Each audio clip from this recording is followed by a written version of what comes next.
Hello students, हम लोग आज तटस्थता वक्रों की सहायता से उपभोक्ता का संतुलन पर बात करेंगे। तटस्थता वक्र क्या हैं, इसके बारे में हमने पिछले लेक्चर में चर्चा की थी और किस तरह से उन्हें ड्रॉ किया जाता है उसकी हमने बात की थी। अब देखिए, तटस्थता वक्र का मैंने आपको बताया था कि तटस्थता वक्र जो है वो basically convex to the origin होता हुआ एक वक्र है जो कि उपभोक्ता के जिसके हर संयोग उपभोक्ता की समान संतुष्टि के सूचक होते हैं। ठीक है, अब देखिए, और ये भी हमने बात की थी कि हर ऊपर वाला तटस्थता वक्र ज़्यादा संतुष्टि का द्योतक होता है ना। अब कोई भी उपभोक्ता क्या चाहता है कि उसकी संतुष्टि अधिकतम हो, तो हर उपभोक्ता क्या चाहेगा कि तटस्थता ऊपर वाले तटस्थता वक्र पर जाए, ज़्यादा से ज़्यादा ऊपर। लेकिन हर उपभोक्ता के पास एक बजट होता है, ठीक है, और उस बजट के अनुसार ही वो खरीदारी कर सकता है। राइट, कितनी वस्तुएं वह खरीदेगा उस किस पर निर्भर करेगा, उसके बजट पर निर्भर करेगा। मान लीजिए एक उपभोक्ता के पास ओ अमाउंट ऑफ मनी है जिसे वो दो वस्तुओं पर उसे खर्चना है, एक्स और वाई पर। तो या तो वो क्या कर सकता है, इधर अगर हम एक्स वस्तु लें, इधर अगर हम वाई वस्तु लें, तो या तो क्या कर सकता है कि सारा पैसा वो ओ अमाउंट जो है वो पूरा का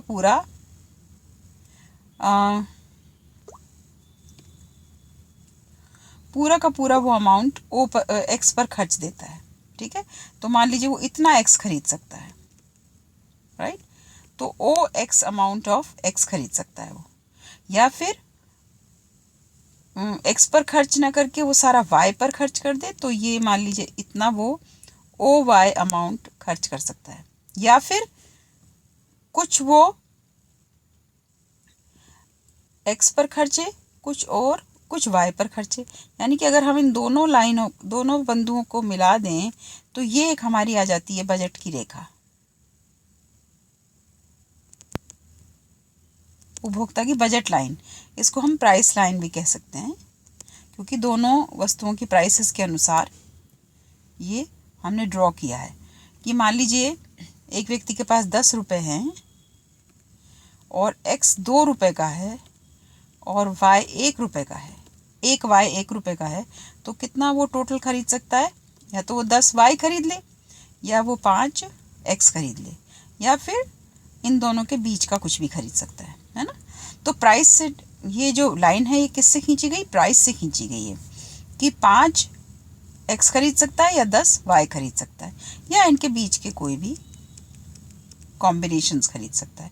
अर्थात ये जो लाइन है, ये इसकी जो एक्स और वाई लाइन है, ये बजट लाइन है, ये इसकी सीमा रेखा भी हो गई। इससे बाहर वो नहीं जा सकता। तो एक उपभोक्ता की सीमा ये है ना। और उपभोक्ता क्या चाहता है?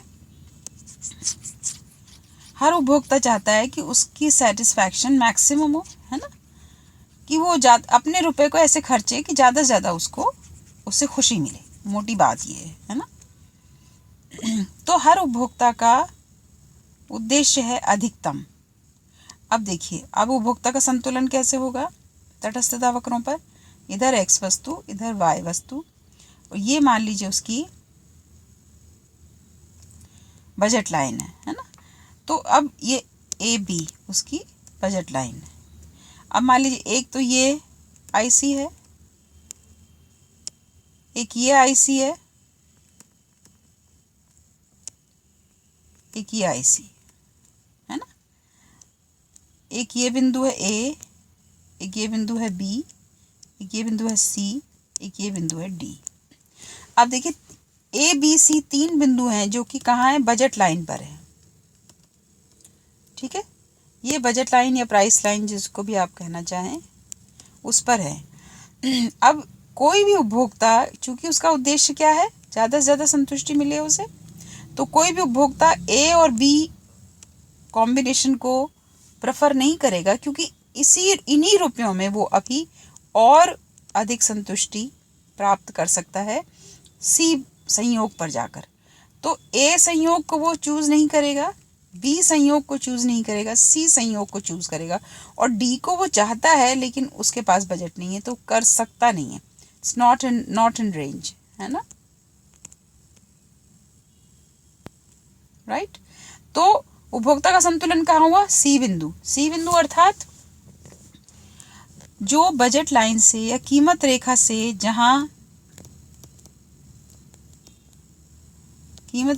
जहां आईसी स्पर्श करेगा, काटेगा नहीं, स्पर्श करे, है ना। स्पर्श का इसलिए क्योंकि मैक्सिमम सेटिस्फैक्शन वो चाहता है और हाईएस्ट आईसी पर वो रहना चाहेगा, और सीमा उसकी है बजट लाइन। तो बजट लाइन से जो स्पर्श करेगा वही हाईएस्ट होगा, इसके बाद तो ऊपर चला जाएगा, बजट उसका बजट है नहीं, और नीचे वो रहना नहीं चाहेगा क्योंकि और ऊपर जाया जा सकता है और सेटिस्फैक्शन को बढ़ाया जा सकता है। तो कीमत रेखा से जहां आईसी स्पर्श करेगा वही उसका उपभोक्ता का संतुलन होगा। अब देखिए, हम इसी के आधार पर कीमत उपभोग वक्र की बात कर सकते हैं।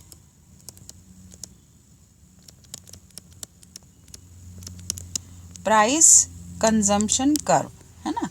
अब देखिए, इसी के आधार, जैसे हमने अभी जो ड्रॉ किया उसी को हम बना करके आधार, इधर एक्स वस्तु इधर वाई वस्तु, ये मान लीजिए बजट लाइन है। अब एक्स की कीमतें गिर जाती हैं, है ना, एक्स की कीमतें गिर जाती हैं, यानी कि पहले एक्स 2 रुपए का एक एक्स आता था, अब 1 रुपए का आने लग गया या कम हो गई कीमत, तो हम उन्हीं रुपयों में क्या कर सकते हैं, ज़्यादा एक्स खरीद सकते हैं, राइट। तो ये ए बी रेखा, फिर ए बी 1 रेखा हो गई। उन्हीं रुपयों से अब अगर और एक्स की कीमत घट जाए तो और एक्स, ज़्यादा एक्स खरीदा जा सकता है। तो कीमत रेखा क्या होगा, जैसे जैसे कीमतें कम होंगी तो जो प्राइस लाइन है वो राइट में शिफ्ट होती जाएगी, राइट। इसी प्रकार से अगर y की कीमतें कम होंगी तो y के लिए बढ़ती जाएगी। मान लीजिए ये है लाइन पहली, y की कीमत कम हो गई तो और अधिक y खरीद सकते हैं उतने ही रुपयों से, और अधिक कम हो गई तो और अधिक y खरीदा जा सकता है। A1, A2, A3, ठीक है। अब इसमें मान लीजिए पहले उपभोक्ता का संतुलन ए बिंदु पर है, अब उपभोक्ता ऊपर की ओर शिफ्ट हो जाएगा, दूसरे आईसी पर चला जाएगा क्योंकि ज़्यादा संतुष्टि वो उसको प्राप्त कर सकता है उस अपने बजट में। तो ये ए बिंदु, बी बिंदु, सी बिंदु, ए बी सी, ये विभिन्न संयोगों को अगर हम इस विस्तार पथ को अगर हम यहाँ से यहाँ, यहाँ से यहाँ इसको खींचे लाइन को, तो इसको हम कहेंगे प्राइस कंजम्पशन कर्व, क्योंकि प्राइसेस की वजह से क्या बदल गया, कंजम्पशन बदल गया है, ठीक है। उपभोग में वृद्धि हो गई, कीमतें कम होने से उपभोग में वृद्धि हो जाती है। इसी प्रकार से इसमें भी हम इसी प्रकार से दिखा सकते हैं, ये पीसीसी, ठीक है। ये पहला, दूसरा, तीसरा इंडिफरेंस कर्व, और ये ए बी सी बिंदु। अब देखिए, इसी प्रकार से हम आईसीसी बना सकते हैं, आय उपभोग वक्र,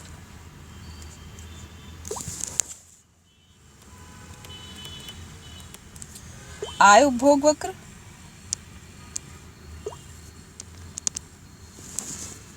देखिए मान लीजिए इसी प्रकार से हम लेते हैं, एक उपभोक्ता की आय इतनी है कि ये बजट रेखा है। अब प्राइसेस तो सेम है, वस्तुओं की कोई बदली नहीं है, लेकिन एक व्यक्ति का बिजनेस बढ़ गया या दुकानदारी ज़्यादा चलने लगी या नौकरी में प्रमोशन हो गया तो वो उसकी आय में वृद्धि हो गई, और अब ए बी की जगह अब A1 B1 रेखा हो गई, आय बढ़ गई, है ना। और आय बढ़ जाए और उसका दुकानदारी चलने लगी या खेती में इनकम ज़्यादा हो गई,